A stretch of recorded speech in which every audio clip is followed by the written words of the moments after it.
Explain कि क्या feel होता है। बहुत ही ज़्यादा गुस्सा, बहुत ही ज़्यादा फ्रस्ट्रेशन, क्या करूँ समझ में नहीं आता, क्या करने से जस्टिस मिलेगा समझ में नहीं आता।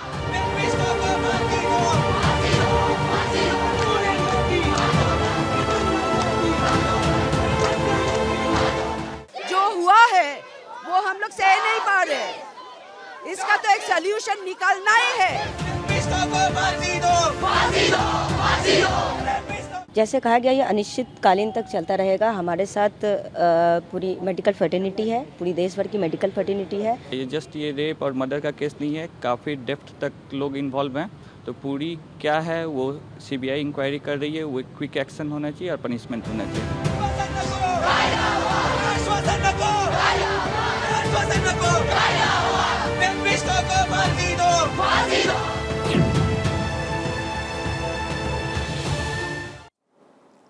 हाँ भैया, हम शर्मिंदा हैं। बेटियों पर जुल्म आखिर कब तक, बहनों पर अत्याचार आखिर कब तक ये देश बर्दाश्त करेगा? इसकी हद आखिर कब तक? पूरा देश इस वक्त गुस्से में है। 36 घंटे तक काम करने वाली ट्रेनी डॉक्टर रात में आराम करने जाती है, उसके शरीर को छिन्न भिन्न कर दिया जाता है। एक या इससे ज्यादा सिरफिरे संग की दरिंदे उसे नोच डालते हैं, उसका हर अंग भंग कर देते हैं। ऐसे में ये देश कब तक सहन करेगा? जो तस्वीरें देश के अलग अलग हिस्सों से आ रही है वो हम आपको दिखाते हैं। ये जो आप तस्वीर देख रहे हैं, वैसे ही कमोबेश देश के हर शहर, हर कस्बे से आ रही है।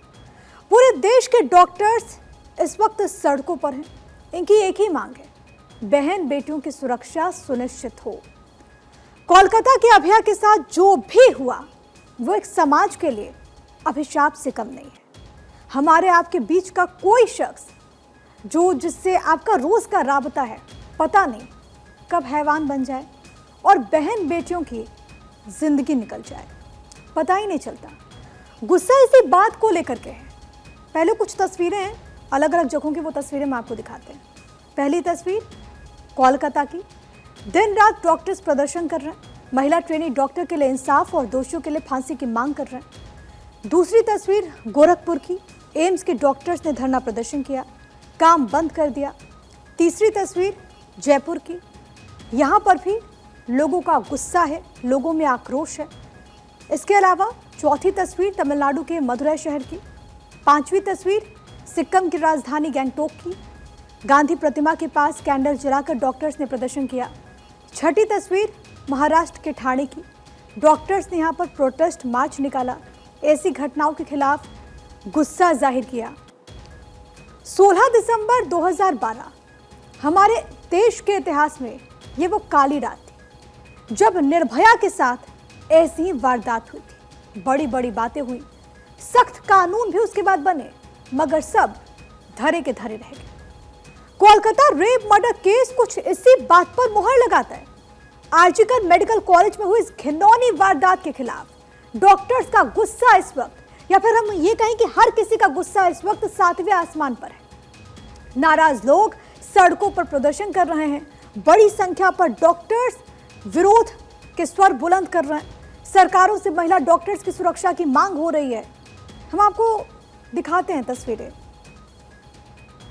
कोलकाता में आरजेकर मेडिकल कॉलेज में एक सेकेंड ईयर फीमेल पीजीटी के साथ बहुत ही दुष्कर्म हुआ है, जिसका न्याय अभी तक हमें मिल नहीं सका है। बहुत सारे प्रश्न हैं जिसका उत्तर भी नहीं मिला है, और सरकार ने भी कुछ अभी तक कड़े नियम बनाए नहीं हैं, कुछ स्टेप्स लिए नहीं हैं, और इसी वजह से हमें आज रैली पे उतरना पड़ रहा है। और हम चाहते हैं कि जल्द से जल्द आरजेकर मेडिकल कॉलेज को न्याय मिले। जो हुआ है वो हम लोग सह नहीं पा रहे, इसका तो एक सोल्यूशन निकालना ही है। एकदम वही है हमारा डिमांड, जस्टिस। मिडनाइट में लड़कियां निकल नहीं सकती, रात को लड़कियां क्यों निकल रही है, इतना सारा क्वेश्चंस हर रोज लड़कियों को पूछा जा रहा है। उसके अगेंस्ट में प्रोटेस्ट करने के लिए ऑफ कोर्स हम लोग, सिर्फ लड़कियां नहीं है, बहुत सारे लड़के भी हैं। इंसिडेंट के बाद आई कैन नॉट एक्सप्लेन कि क्या फील होता है। बहुत ही ज़्यादा गुस्सा, बहुत ही ज़्यादा फ्रस्ट्रेशन, क्या करूँ समझ में नहीं आता, क्या करने से जस्टिस मिलेगा समझ में नहीं आता। लेकिन जो कर सकते हैं ये कर रहे हैं, प्रोटेस्ट कर रहे हैं, यही कर सकते हैं, और क्या कर सकते हैं। तो ट्रेनी डॉक्टर के साथ जो भी हुआ उसे सुनकर कोई भी सहर उठेगा, रूह कांप जाएगी। हम आपको इस घटना की एक जानकारी देते हैं, साथ ही साथ सीबीआई की जांच में कौन सा चौंका देने वाला खुलासा हुआ है ये भी आपको बताएंगे। लेकिन उससे पहले इस शख्स को जरा देख लीजिए। नाम है इसका संदीप घोष। आरजीकर मेडिकल कॉलेज में 9 अगस्त को जब एक बेटी के साथ दरिंदगी हुई तब यही वहां के प्रिंसिपल थे। देर रात तक इनसे सीबीआई ने पूछताछ की। 12 घंटे की लंबी पूछताछ से सीबीआई को कई चौंका देने वाले तथ्य मिले। বলবেন দাদা? সন্দীপা কিছু বলবে? কিছু বলবেন দাদা? সন্দীপা কিছু বলবে? কিছু বলবো দাদা? সন্দীপা কিছু বলবে? দাদা কিছু বলবেন? সন্দীপা কিছু বলবে? কিছু বলবেন? तो संदीप घोष की चुप्पी कई सवालों को जन्म देती है। मीडिया वाले पूछते हैं लेकिन फिर भी वो कुछ भी नहीं कहता। 9 अगस्त की रात आरजीकर मेडिकल कॉलेज के सेमिनार हॉल में जो भी हुआ वो शर्मनाक तो था ही, लेकिन एक सरकारी संस्था की इमारत में ऐसा होना और भी ज्यादा चिंताजनक है। संदीप घोष को जरा जान लेते हैं। ऐसा नहीं है कि पहली बार विवादों में आए हैं। हम आपको एक चौंका देने वाला खुलासा भी बताएंगे, लेकिन उससे पहले संदीप घोष का कच्चा चिट्ठा जरा खोलते हैं। आरजीकर मेडिकल कॉलेज का पूर्व प्रिंसिपल है। सरकार और प्रशासन के भीतर तक इसकी पकड़ है। 31 मई 2023 सरकार ने इसे प्रिंसिपल पद से हटा दिया था इस तारीख को। इसके बाद सनत घोष को प्रिंसिपल बनाया गया था, लेकिन 24 घंटे में ऑर्डर वापस लेना पड़ा। फिर से ये प्रिंसिपल बना दिए गए। 11 सितंबर 2023 को घोष का ट्रांसफर मुर्शिदाबाद होता है। 9 अक्टूबर को तबादले का आदेश वापस ले लिया गया। फिर से इसे आरजीकर मेडिकल कॉलेज बुला लिया गया। 2023 घोष के खिलाफ एक जांच कमेटी बनी थी। सरकार को दबाव में जांच रोकनी पड़ी। हेल्थ सेक्रेटरी को आदेश तक वापस लेना पड़ गया। अब आप समझ गए होंगे कि जो संदीप घोष है उसका रुतबा किस तरीके का है। कोलकाता के RGKMCH में जो कुछ भी हुआ उसे सुनकर पूरा देश सिहर उठा है। हर कोई आक्रोशित है। 9 अगस्त की रात जब पूरा देश चैन से सो रहा था तब आधी रात को एक बेटी को नोचा जा रहा था। इस वारदात ने हर किसी का सिर शर्म से झुका दिया। अफसोस की बात तो यह है कि दरिंदगी हो जाती है तब हम जागते हैं। प्रदर्शन होते हैं, श्रद्धांजलि सभाएं होती हैं, इंसाफ की मांग होती है, हैवानों को फांसी पर लटकाने के नारे लगते हैं, मगर निर्भया जैसे जघन्य कांड से भी हमारे और आपके बीच मौजूद हैवानों को बिल्कुल भी डर नहीं लगता। निर्भया के बाद अभया के साथ हैवानियत हो जाती है। खैर चलिए बात करते हैं कोलकाता के आरजीकर मेडिकल कॉलेज को लेकर बड़े खुलासे की, जिसे सुनकर आपके भी होश उड़ जाएंगे। सूत्रों ने जो जानकारी दी वो परेशान कर देने वाली है। दरअसल जो खुलासे हो रहे हैं उसमें छात्रों की तरफ से आरोप लगाए गए और आरोप ये आया RGKMCH पर जो खुलासा हुआ वो ये कि अंगों की तस्करी की तरफ ये जो खुलासे हैं वो इशारा कर रहे हैं। छात्रों का संदीप घोष को लेकर के जो आरोप है उसे सुनेंगे तो आप भी दंग रह जाएंगे। मानव अंगों की तस्करी का आरोप लगा है प्रिंसिपल जो रहे थे वहां पर उन पर। शवों से भी अंग निकालने का आरोप है। अंग तस्करी की संदीप को जानकारी थी। ट्रेनी डॉक्टर को रास्ते से हटाया गया।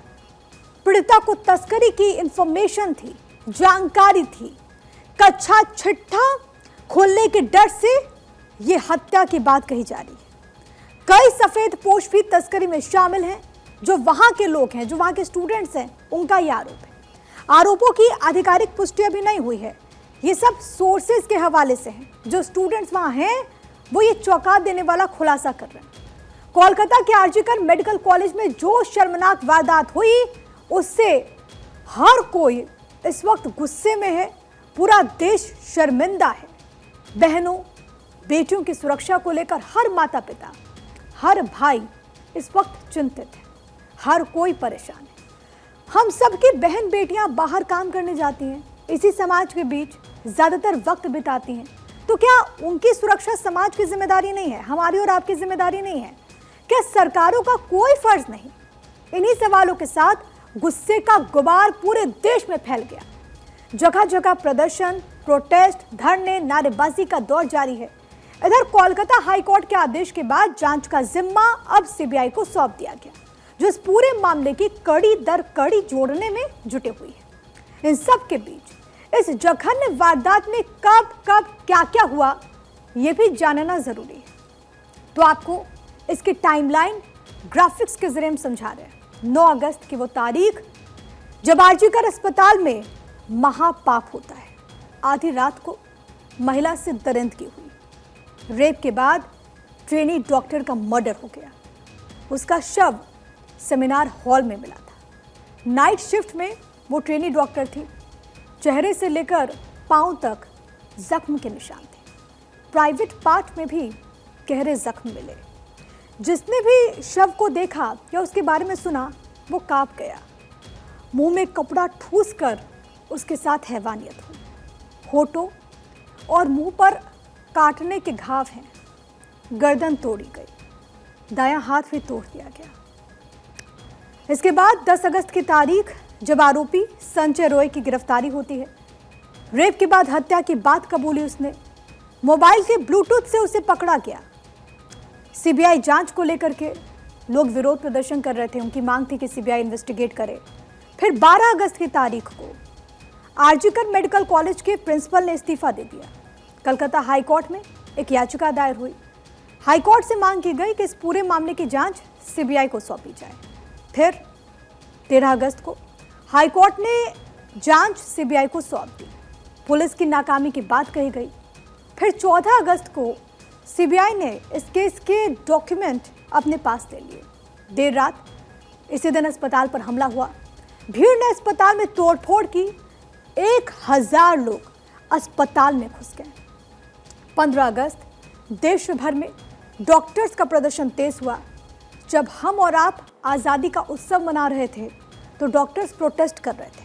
कह रहे थे कि महिलाओं के विरुद्ध इन अपराधों से कब हमें आज़ादी मिलेगी। फोडा का प्रदर्शन फिर से शुरू हुआ। आईएमए भी प्रदर्शन में शामिल हो गया। फिर 16 अगस्त सीबीआई की हिरासत में पूर्व प्रिंसिपल मुख्यमंत्री ममता बनर्जी ने एक रैली निकाली। दोषी को फांसी देने की मांग पर यह रैली निकाली गई। कलकत्ता हाईकोर्ट से इसी दौरान बंगाल पुलिस को फटकार लगती है। फिर 17 अगस्त की तारीख देश भर के डॉक्टर्स ने हड़ताल की। आईएमए के आह्वान पर हड़ताल देखने को मिली। सिर्फ आईसीयू इमरजेंसी सेवा ही शुरू थी, बाकी सब कुछ बंद था। कोलकाता रेप मर्डर केस को लेकर के इस वक्त हर कोई चिंतित है, हर कोई परेशान है, हर कोई आग बबूला है। हर रोज डॉक्टर्स के विरोध प्रदर्शन की तस्वीरें सामने आ रही हैं। आपने उन तस्वीरों को देखा भी होगा। ये तस्वीर देश के अलग अलग हिस्सों से है, देश के अलग अलग कोनों से है। जयपुर में भी डॉक्टर्स ने विरोध प्रदर्शन कर मार्च निकाला। तस्वीरें आप देख सकते हैं। डॉक्टर्स ने जुल्म और अत्याचार से आज़ादी के नारे लगाए। जस्टिस जस्टिस के नारे लगाए गए। और इन डॉक्टर्स की तरफ से क्या कुछ कहा गया, आपको सुनना चाहिए। डिमांड जो मेजर डिमांड थी, सीबीआई इंक्वायरी को फास्ट ट्रैक किया जाए।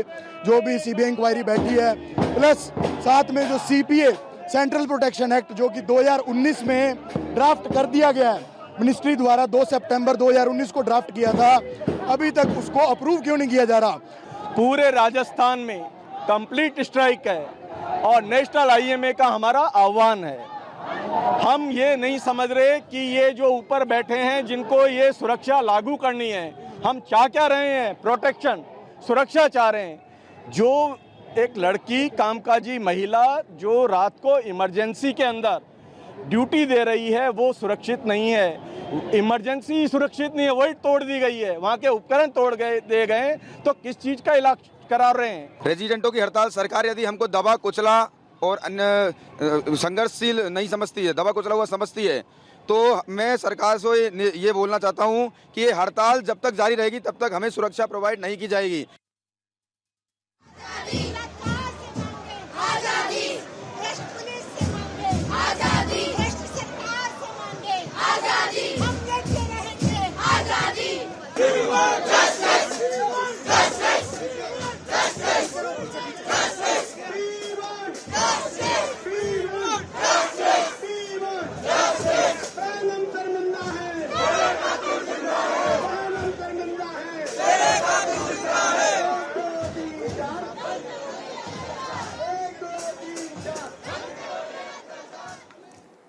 कश्मीर से लेकर कन्याकुमारी तक डॉक्टर्स विरोध कर रहे हैं। कुछ ऐसी तस्वीरें साल 2012 में भी देखने को मिली थी, जब निर्भया के साथ दरिंदगी की गई। ऐसा ही माहौल आज देश भर में देखने को मिल रहा है। अब तस्वीर जो आप देख रहे हैं वो गोरखपुर की है। एम्स के डॉक्टर्स ने हड़ताल कर अपना विरोध दर्ज कराया। निर्भया हम शर्मिंदा हैं, निर्भया हम शर्मिंदा हैं। We want justice, we want justice, we want justice, we want justice, we want justice, we want justice, we want justice, CPA लाओ। हमारे दो मुद्दे हैं सबसे इम्पोर्टेंट। पश्चिम बंगाल में जो महिला के साथ बलात्कार हुआ और मर्डर हुआ, उसका इम्पार्शियल इन्वेस्टिगेशन पेंडिंग है, चल रहा है, बहुत तेज़ी से नहीं चल रहा है। सीबीआई आ गई, माननीय हाईकोर्ट ने बोला था, पर अभी सारा मामला धीरे चल रहा है। दूसरी सबसे बड़ी घटना एक और हो गई, वो होती 14 तारीख की रात की, जिसमें 7000 लोग, कल माननीय हाईकोर्ट में ये स्टेटमेंट आया, 7000 लोगों ने मेडिकल कॉलेज में घुस के पूरा कॉलेज तहस नहस कर दिया, सारे डॉक्टर्स को मारे हैं। ये जो भी गूंस थे, जो भी ऑर्गेनाइज गूंस जो अंदर घुसे हैं, इन लोगों ने हमला किया और सबको तोड़फोड़ कर दी है। ये दो चीज़ें हैं और सारी एविडेंस मिटा दी हैं। मतलब कुछ बड़ा मैटर है जो इसमें है, और ना कि छोटा मोटा मैटर नहीं है, बहुत बड़ा मैटर है और कुछ बड़ी चीज़ ही है इसमें इन्वॉल्वमेंट हो रहा है। जैसे कहा गया, ये अनिश्चितकालीन तक चलता रहेगा। हमारे साथ पूरी मेडिकल फर्टिनिटी है, पूरी देश भर की मेडिकल फर्टिनिटी है। इनफैक्ट अब जनता भी सामने आ गई है। ये मुद्दा जो हुआ है, ये जो वारदात हुआ है, वो सिर्फ मेडिकल फर्टिनिटी को एसोसिएट नहीं करता है, ये समाज को इंडिकेट करता है। ऐसी घिनौनी वारदात नहीं होनी चाहिए थी, वो भी एक इंस्टीट्यूट में, एक वर्किंग प्लेस पे।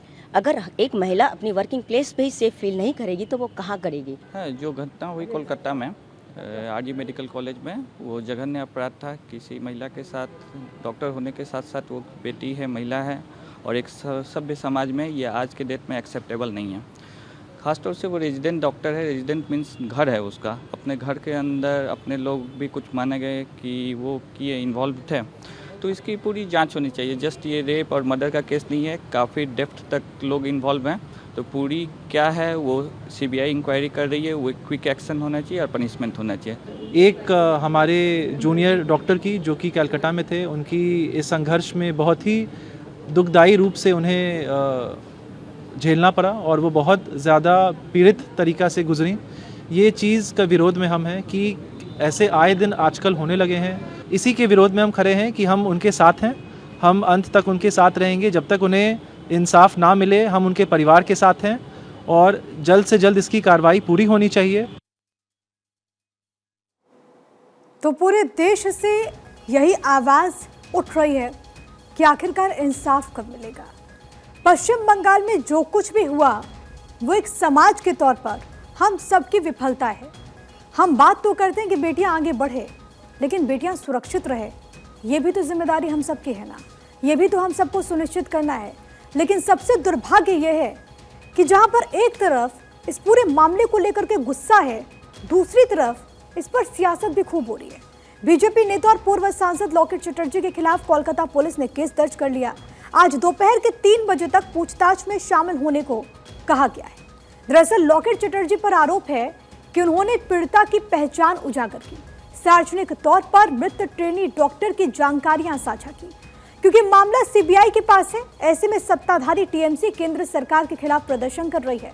खुद सीएम ममता बनर्जी इस वक्त सड़कों पर उतर गई, पीड़िता के खिलाफ इंसाफ की मांग करने लगी। सवाल उठता है कि जिस मुख्यमंत्री के हाथों में लॉ एंड ऑर्डर की जिम्मेदारी है, अगर वही सड़क पर उतरकर प्रदर्शन करे तो कानून व्यवस्था को संभालेगा कौन? लेकिन लॉकेट चटर्जी बीजेपी के नेता, जिनके खिलाफ कार्रवाई की बात कही जा रही है, पश्चिम बंगाल सरकार भी इसको लेकर के प्रोटेस्ट कर रही है। जरा उनको सुनते हैं। ये संदीप घोष को जिरा किया जा रहा है 2 दिन से लगातार। देखिए, उसको इंट्रोगेशन क्या करना चाहिए, क्योंकि जैसे करके उसको अवार्ड मिला था, एक जगह से रिजाइन देने के बाद दूसरे जगह में उसको मतलब नेशनल मेडिकल कॉलेज का प्रिंसिपल बना दिया था। मतलब इसके अंदर में तो बहुत कुछ है, इसलिए इसको छुपाने के लिए इसको दे रहेगा कि अगर ये मुख खुलेंगे तो बहुत कुछ निकल के आएगा। तो इसलिए संदीप घोष को अगर बात नहीं करेंगे तो 3rd डिग्री में उसको पूरे सीबीआई को उसका पेट से जो भी है, जो सच है, उसको बाहर में आना चाहिए। हम लोग देखना चाहते हैं, हम लोग जस्टिस के लिए वेट कर रहे हैं। एक ही हम लोग का मुद्दा है, we want justice without colour, without politics.